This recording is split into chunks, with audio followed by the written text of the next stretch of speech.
Good to see you all.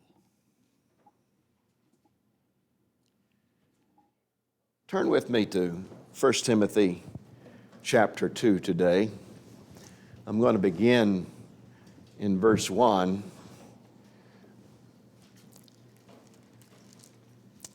But that's not exactly true. I'm going to skip to verse 9 and pick up a word, all right?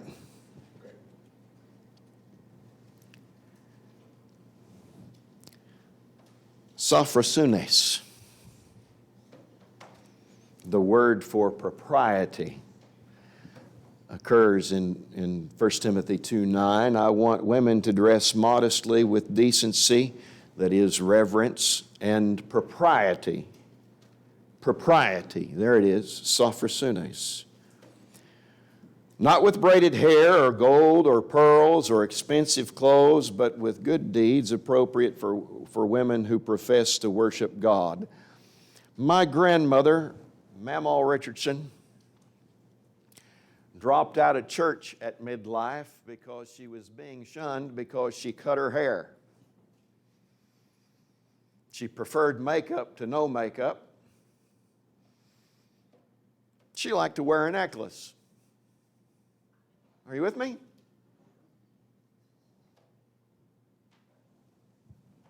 And it strikes me that in our context, taking Paul's words as if they amounted to some universal prohibition for all time is the most inappropriate violation of this concept of propriety. Yeah? Because propriety is a social concept. It's a matter of discernment about what a society is like. Propriety, I'll say it again, is a social concept. We conform to social understandings in order not to give offense. Right? In my family, Quentin and I are far more, I guess we should say, relationally risky. My daughters and my wife would say maybe, our behavior might smack of impropriety. Yeah, every once in a while. You with me here?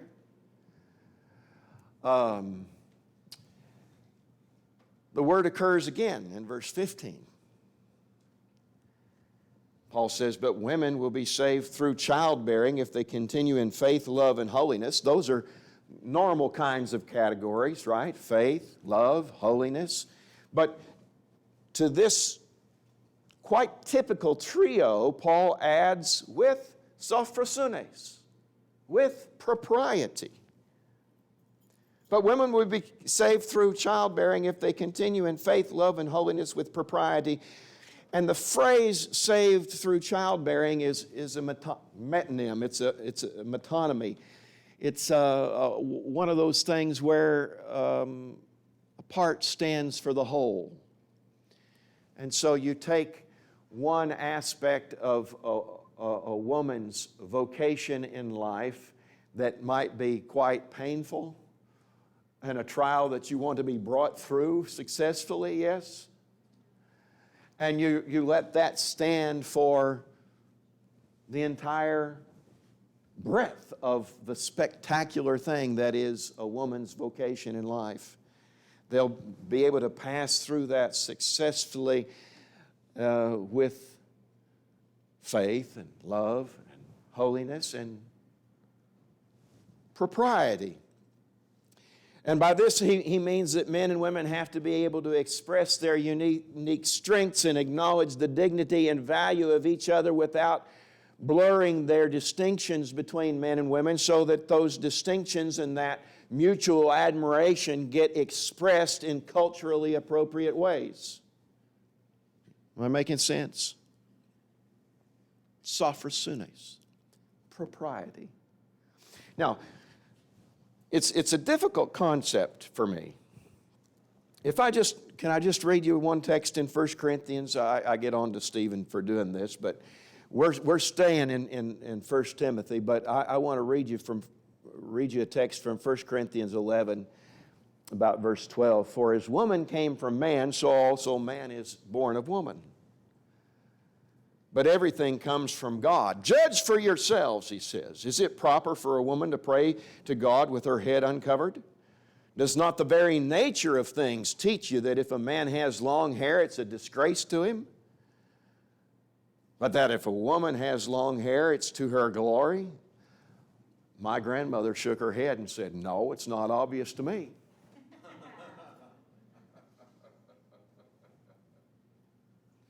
He goes on, for long hair is given to her as a covering. If anyone wants to be contentious about this, we have no other practice, nor do the churches of God. I can't help but laugh at that because Paul is just assuming a set of cultural categories he's learned, right? Aaron hopes that's what it is. Otherwise, we're going to have to send him to the barber real quick. Well, I know where you can get one free. Paul assumes this kind of cultural, these cultural understandings, some of which we still share, right? Most of the time, we still tell boys to go take their hat off when they go in, to take your hat off when you enter the house. Yeah? It's a form of what?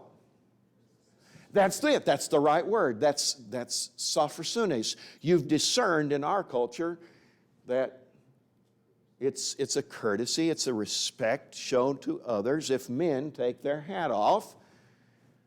Women, however, when they come in on Easter morning with their pretty bonnets and hats all made out for Easter Sunday, you leave them on, right? That's not disrespectful, is it? Is there any particular ontological reason why this has to be true in every culture? No, it's culturally discerned and culturally developed. How many of you got to write those rules? Are you with me here? You don't get to write these rules. Aaron did? Well, no, I mean, people were rewriting the rules, a century ago with all of that, I'll never forget the time Helen came up to me and she said, what's going on with this place? I said, what do you mean? Are we becoming Amish?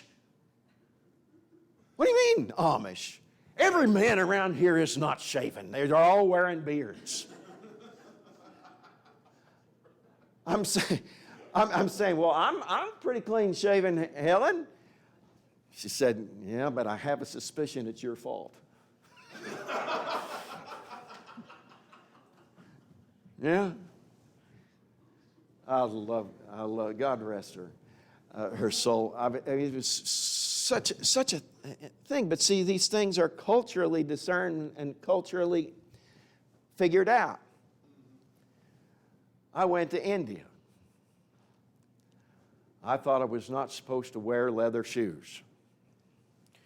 So I got some Converse All-Stars that were not leather, and I thought I was doing the right thing. And then I watched, and there they were wearing leather shoes.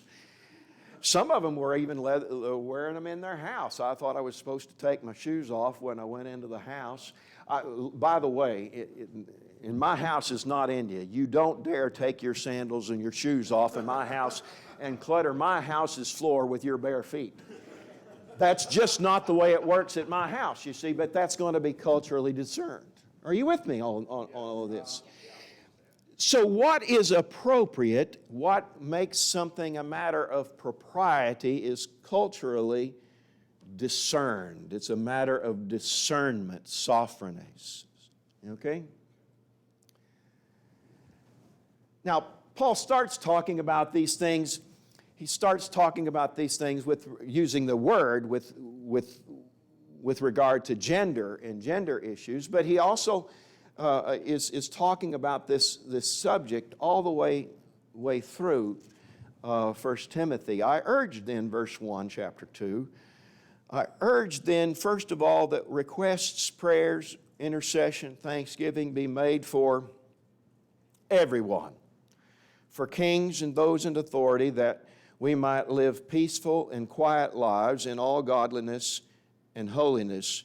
This is good and pleases God our Savior, who wants all men to be saved and come to a knowledge of the truth. For there is one God and one mediator between God and men, the man Christ Jesus, who gave himself as a ransom for all men, the testimony given in its proper time. And for this purpose I was appointed a herald and an apostle. I'm telling the truth. I'm not lying. And a teacher of the true faith to the Gentiles.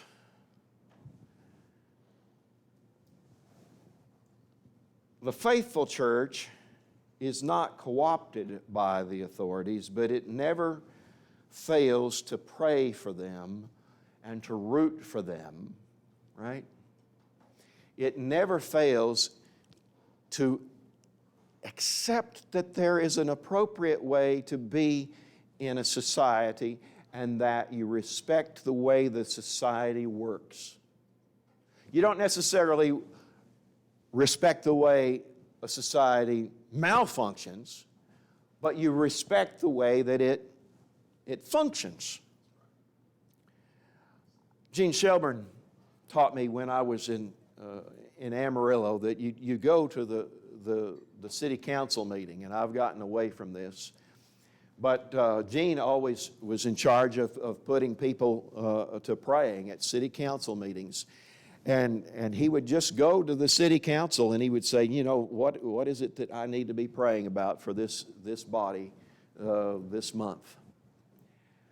And he would find that out. He would find out what was on the agenda for the meeting, and he would be diligent to pray for each of the city council members in Amarillo, Texas. I think that's something that is, what do we call it, appropriate. It has a certain kind of propriety to it. It's one of those things that lets the authorities know that you're not trying to subvert everything that's decent. In other words, you're not one of those people, and they're plentiful, right, that are really willing to burn the whole house down in order to get their way. You think that there's something unjust and you're willing to burn the whole house down in order to rectify the justice, right? Just if I'm going to have to deal with this, well then, you know, if you got a criminal, I'm going to get a criminal too, you know?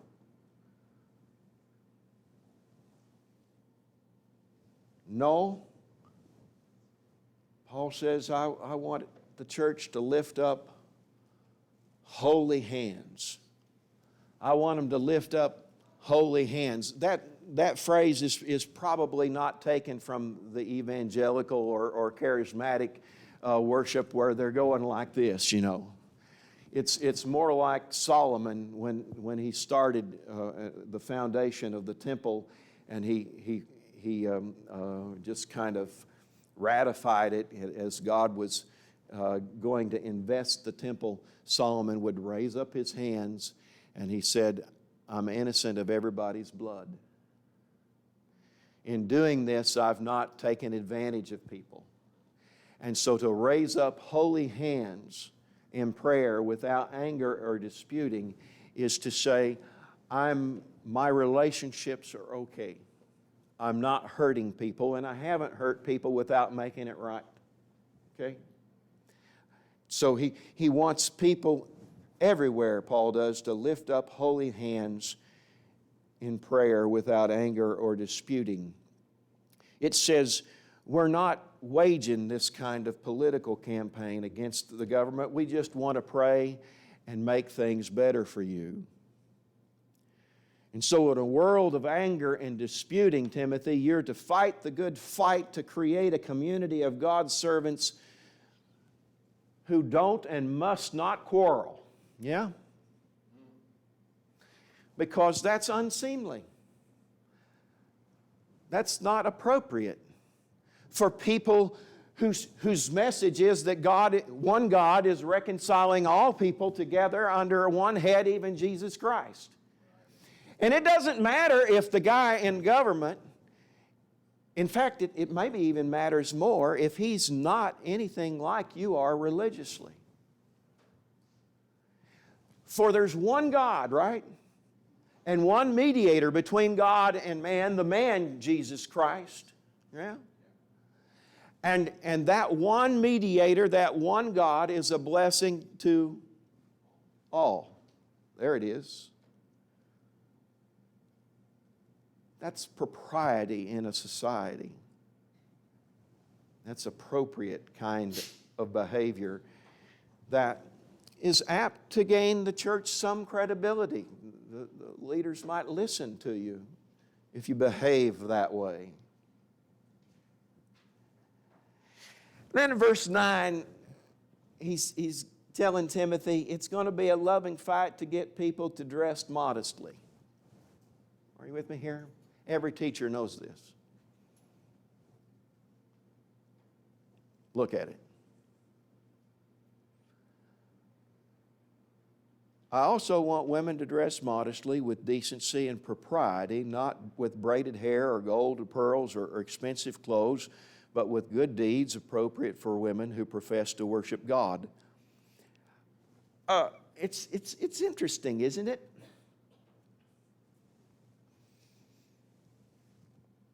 I'm not going to talk about jewelry.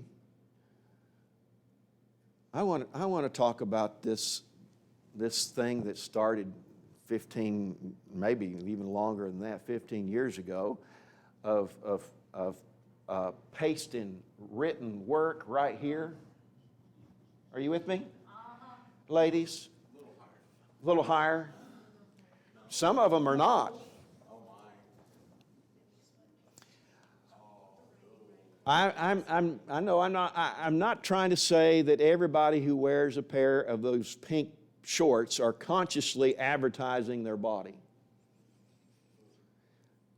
You might say, perhaps they're trying to advertise something good. The trouble with that is I've just never seen John 3:16 pasted on the bottom of somebody. I've just never seen it. Because the impropriety of that is so profoundly obvious that even the worst kind of adolescent discernment gets it. Now, I'm not going to argue with you about it except to say that Jesus doesn't want husbands and dads getting defensive and mad about where people's eyes go with regard to their wives and daughters. We dress appropriately with propriety, something that even my mamaw could get behind. Are you with me? Puns all intended. It's a fight, Paul seems to be telling Timothy. Fight the good fight of faith. It's a fight to help men and women understand and value one another so that the world looks at us and sees that everybody can express their gifts without undermining anybody's dignity. Chapter 2, verse 11. Oh, I need light, and these words are getting smaller every year. A woman should learn in quietness and full submission. I don't permit a woman to teach or have authority over a man. She must be silent, for Adam was formed first, and then even Adam was not the one deceived. It was the woman who was deceived and became a sinner. But women will be saved through childbearing if they continue in faith, love, holiness, and everybody, propriety. There you go. There you go. We've got it. I'm not going to sort out all of the questions about gender in a passing glance here. The leaders and I have studied questions such as this in some detail over a number of years, and we'd be glad to talk to you about all these issues that a verse such as this raises. Okay? I'm not going to try to solve that today. I will just say this. The challenge most of us have with these verses is hearing Paul in his own world. Are you with me? No preacher, no man that I know of today, with the slightest bit of sense anyway, would have these verses, he wouldn't speak this way if he had any propriety. And the interesting thing is, to me, is that if Paul were here, I'm convinced that Paul wouldn't say it this way anymore either. Yeah?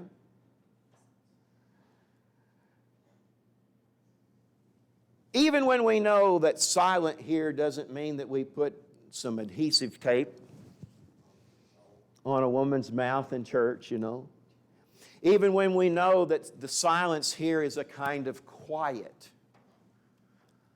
It's a word from which we get a hesychast, or somebody who is practiced in this state of quietness. He has a gentle and quiet spirit, right? That's something that men ought to aspire to as well as women, yes? Even when we know all this, I think we still would probably say it differently. The opposite of this kind of quietness might be a kind of excessive or offensive boisterousness. Does that make sense? Boisterousness. And someone says, but isn't boisterous kind of a culturally determined concept? I mean, what constitutes boisterous in a Pentecostal assembly is different from what constitutes boisterousness in a Church of Christ. It's culturally determined, you see. And somebody says, isn't that the truth? Yeah. And none of us gets to set the definition of what boisterous is. It may be that you think something is boisterous, but you don't get to decide what that is, what that means, any more than you get to provide the definitions for words in a dictionary. That's already culturally decided. Yeah? Or being decided culturally, on and on as we go, right?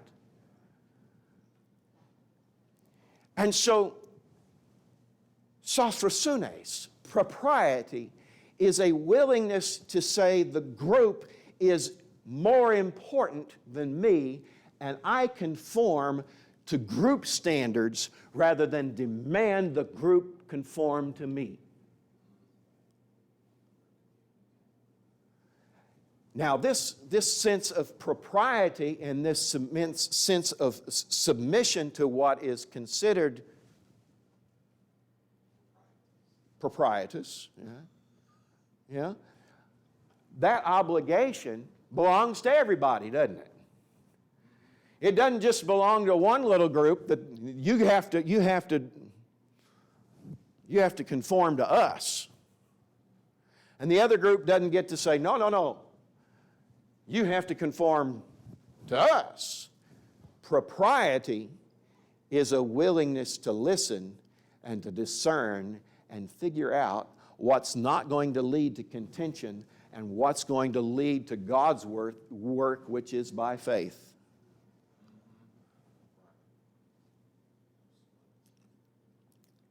In chapter 3, this principle of honoring everybody, behaving in such a way that men and women honor one another, is also at stake when Paul says, Timothy, it's going to be a fight for you to get men ordained to church leadership who have a good reputation outside so that they won't fall prey later to accusations. The devil likes to set traps like this, verse 7. They shouldn't be polygamists. No, they're one woman kind of man. You know, that's kind of an unseemly thing, especially in our culture. More so in our culture than it was in Paul's, right? You're not going to be a polygamist and be an elder, right? Because it's just, among other things, it's unsettling to people. Yeah. Women, chief among them. Yeah. And Timothy is to be looking for guys who don't think that their job is to run the church like they run their business or the way some Gentiles lord it over others. Rather, they're gentle folks. They're not the kind of people, and they must not love money. I know this one goes from preaching to meddling, but you just can't have leaders in the church that love money. That's a recipe for impropriety. Are you with me? Everything that happens in all these church treasury things, it's just a scandal after scandal after scandal. No, they can't love money. And most people do. Most people in this culture do. The vast, vast majority of them love money.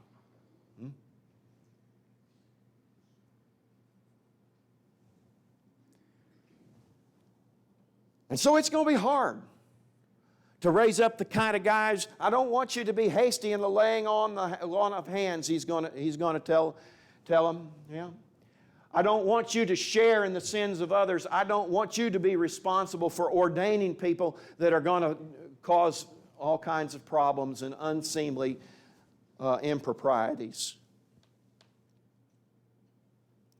Then in chapter 4, he tells Timothy, you're going to have to fight to keep the human flesh from inventing a bunch of human rules rather than learning to just trust God and engage the discernment process. In chapter 4, I want you to hear these words in light of the kind of theme we're developing. The Spirit clearly says that in later times, 4:1, some will abandon the faith and follow deceiving spirits and things taught by demons. Such teachings come through hypocritical liars whose consciences have been seared as with a hot iron. They forbid people to marry and order them to abstain from certain foods which God created to be received with thanksgiving by those who believe and who know the truth. For everything God created is good, and nothing is to be rejected if it is received with thanksgiving, because it is consecrated by the Word of God and prayer. Basically, he's just undoing a whole host of dietary rules. Are you thankful when you eat? There it is. Let's leave it at that. But the flesh, you see, is very seldom content with the business of discerning what's right, being thankful and trusting God in the midst of uncertainty. No, people like some hard and fast rules. The flesh craves it. The human sarx craves, I want everybody to do it this way. Yeah? And if we all do it this way, then we no longer have to practice discernment or learn propriety. We know the way it's done. If you got a way that church has to happen, and there's 20 or 30 unwritten rules, and you just follow the default method all the way through church, then church gets real easy. Nobody like me has to think and worry a bit about how to plan worship services that will be particularly meaningful, because the plan is already there. The rule dictates what's going on. You don't have to discern what is going to be edifying, right? You get it? I think this is important. You need to understand why rules become so attractive. And Timothy, It's going to be a fight. You got to fight the good fight of the faith and help people to be people of propriety, of discernment, and a willingness to submit to cultural understanding. In chapter 5, Timothy, it's going to be a spiritual fight.